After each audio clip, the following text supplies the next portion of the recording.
Hey guys, welcome back to The Readers. My name is Ripe and today I will read an exclusive HOA story for you that was submitted by a viewer. So this is gonna be one hell of a roller coaster. It started with the neighbor from hell, the psychotic dog-napping witch I will call Sue. For the purpose of the story, it's not her real name. To give some much-needed context here, my family and I had already lived in that HOA-controlled neighborhood for around 7 years at this point. And during that time, we never had any disputes or issues with any of our neighbors. That was until 1 year ago, we decided to adopt a dog from a local shelter, a decision one particular neighbor would never forgive us for. Despite our attempts to ignore or reconcile with them, things went from bad to worse to the unthinkable, and my heart breaks for anyone who has gone through a similar nightmare as we have. So anyway, after a rather eventful Christmas with the in-laws, we returned to the comfort of our house for a quiet week before our return to the daily grind of eat, work, sleep. However, my partner had one last surprise for me when a very fluffy puppy greeted me at the front door. She explained that she knew I had wanted a dog since I was little, but my parents never let me, so she was happy to oblige despite her allergies. The first few months with Paws was the hardest, as any new parent may tell you, between the training and the adjustment to new surroundings. Luckily though, we all seemed to be getting along. Our neighbors seemed less ecstatic at the new arrival, nervously peeking out between their blinds when we walked by, hoping he did not choose their yard for his business. One neighbor in particular took a particular dislike to our dog, a neighbor we will call Sue. When Sue first saw us with the dog, she walked over to us and struck up an initially friendly conversation. She must have assumed we were new in the neighborhood, as she was asking what we thought of the HOA and its rules. After explaining how long we had been here, her mood turned quite serious and dark. Without ignorance to fall back on, we had no excuse to own a dog, according to her. She walked off after that, and we were left confused, not seeing such an odd rule before in the contract that we signed. We looked again but found no mention, so we left it at that and hoped she would not bring up the issue again. Well, the following morning my partner returned from walking the dog and told me she had a weird interaction with Sue when, after spotting the dog, she bolted towards them in the park and began shouting. Obviously, as this would now be a repeated occurrence, I brought it up with an HOA rep and asked them to look into the matter, which they graciously accepted.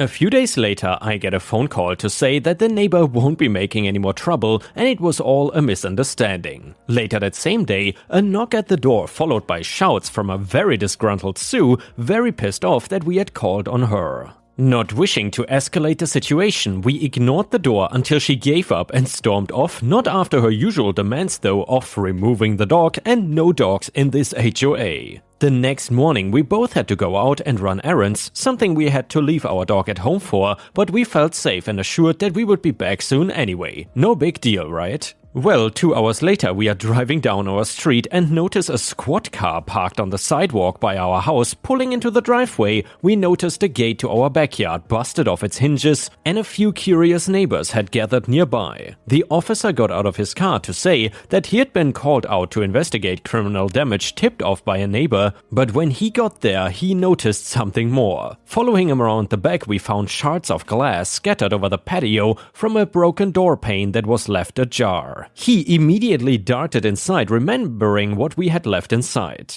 The officer followed us in as we called desperately in search for our dog, but to no luck. 2 hours later, another police officer arrived with forensics to take evidence and witness statements while we sat in shock. In our brief absence, our home was invaded and our world was taken from us. With little else they could do, the police departed and we were left to pick up the pieces, distributing missing posters on every billboard and telephone pole within a 5-mile radius. All our neighbors helped us in a plight, all except for one. When Sue heard the news, rather than sympathy or sadness, she displayed a smug smile. Like someone might make when they had finally gotten rid of their home of rats or weeds, a pest had been taken care of. At mentioning her odd behavior to other neighbors, they confessed that they too had known others with similar history to her, all ending in the same way as our experience had. This was all too strange to be a coincidence, and so in our despair, we attributed our dilemma to the only person it could be, which was Sue. In the end, we did the only thing that made sense, which was visiting our attorney to draft a lawsuit to smack her with. We did not care at this point, we just needed our dog back at any cost.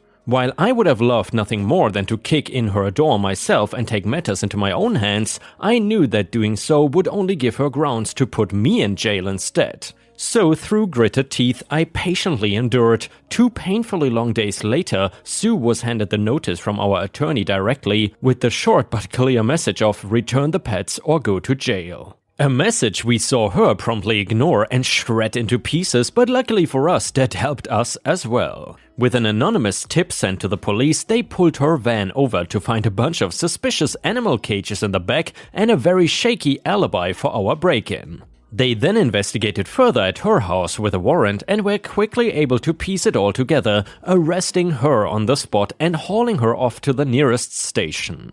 After her arrest, her attorney approached us for a plea deal, but we had no interest in second chances, ignoring her request like she did ours. Following a very short trial, she ended up in jail on the charges of harassment, animal abuse, and break-in. And by the way, guys, I had to censor some other stuff there because that would identify the personal private information of OP, which I don't really want. Anyway, the judge generously said they would reduce her sentence if she recovered all the pets she had stolen and sold online, which she did not manage, sadly. I did, however, get back my dog, so while it was not a happy ending for everyone, Sue was punished and we were able to move on. And yeah, dear subscribers, I gotta say, it makes sense that HOAs, or at least some of them, are against dogs, because dogs are usually very good at spotting bad people. From my experience, a dog can kind of sense when he is confronted with a bad person, so maybe that's why these HOA maniacs don't like dogs. Anyway, the next one is titled, They Stole My Parking Space.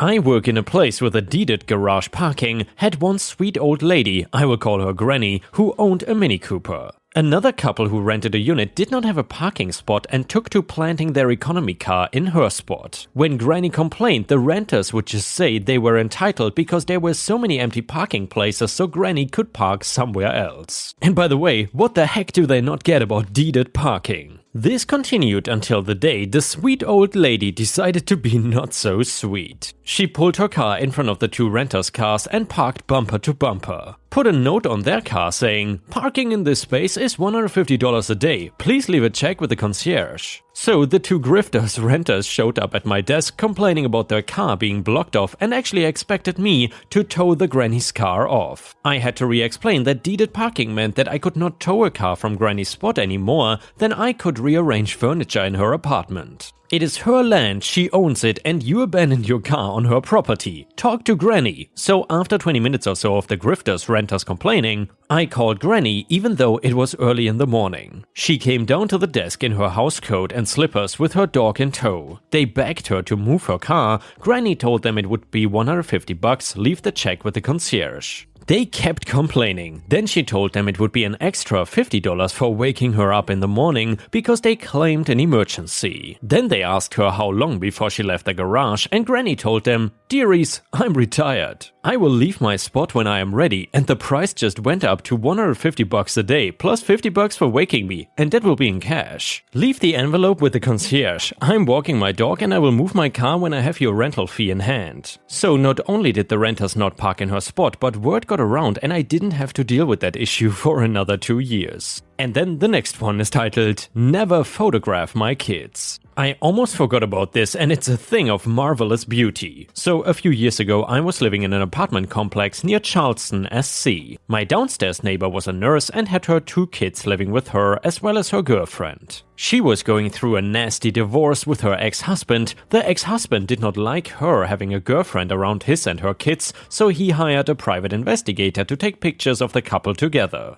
The ex-husband was apparently gonna argue family values or something in family court. Well, my neighbor was telling me about this and how it made her uncomfortable. That the guy just camps out in the parking lot waiting for her and her girlfriend to come and go. She had confronted him and he said he could be there if he wanted. Well, two things. The complex was considered private property and not a public area. The complex playground was right across the street from our unit building. Her kids played there pretty much every day after school, pro-revenge incoming. I jokingly pointed out how this guy was basically a stranger taking pictures of her kids at the playground, and then I had an idea. I called the police non-emergency number. I told the dispatcher that there was a strange man/car who did not live in the complex taking pictures of the kids in the playground. Within minutes, 3 cop cars pulled up to the private investigator's car, as well as the officer who lived in the complex. He, by the way, gets a discount on rent for being available for complex issues. The guy was told to get out of his car, patted down, and his camera was taken by the police. The guy was trespassed. Told to leave the complex and then never come back. I imagine he got his camera back later, but what sweet revenge that was. And by the way, if you have watched until here, please don't forget to subscribe to the Readers channel for daily awesome videos. And by the way, if you are from my channel, Ripe, then I have to say I won't read every single day here, but I will read every once in a while. It's actually a project made by my girlfriend, and she hires various voice actors to read these stories for you.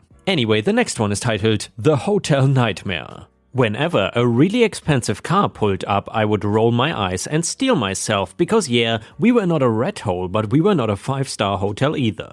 It was an old building, it had a fresh coat of paint and new mattresses, but it had old building issues which almost always turned into complaints from people whose car cost more than I made in a year. The well-dressed man who exited his sleek black purring sports car made it in right before the 11 p.m. door lock, and it was taking me a moment to pull up his super elite blah blah blah reservation because he had just made it in the car before walking in. He looked at the business cards on the counter and picked one up, a sneer forming on his lips as he read the name of our owner. He shall be RR for Rich Racist. Rich Racist? Oh, you are owned by Indians? Horrible lot of people, aren't they? Always dirty and letting things run to crap. I suppose in a comparison to the condition they grew up in, the worst crap hole, here's a paradise, yeah? Me, mouth open, gaping in horror, trying to process what I just heard. Excuse me? RR, I mean it's true, isn't it? Everything is always sticky and smells in these Indian-run hotels. I'll be surprised if I don't find bugs. I normally would not even stay here, but the next hotel is over an hour away. Me, sir. Long pause as my hands and voice were starting to shake. You won't be staying here. Please leave the property right now. Rich Racist? What? You cannot do that. I got a reservation and I'm an Elite Jerk member. Me, I've cancelled your reservation. Elite Jerk means you won't be charged a fee. We reserve the right to refuse service to anyone. Get off my hotel now, douchebag. RR, I want to speak to your manager. Call him right now. After 10 p.m, I am the manager. I could call my owner, the Indian, and tell him what you said. Would you like that instead? To tell him what you think of him and ask him to do you a favor? I could see this sinking into his face, but then it snapped back into entitled rage. Rich douchebag, I'm gonna call the hotel customer service. They will hear about this. Me, oh yes, they will. I'm gonna call them right now myself, right after you get off my property, or I'm going to call the police first. I pick up the cordless phone with rage tears brimming in my eyes. I hate that I cry when I'm angry. Get out! As if it was some kind of magic spell. And it worked. He left in a huff and squealing tires, and I called our rewards program to preempt his incoming complaint. Then I texted the owner with just, got some stuff to talk to you about when you wake up, nothing important. I was jittery and shaking from adrenaline for a while. This was one of my moments that I'm really proud of myself for doing the right thing.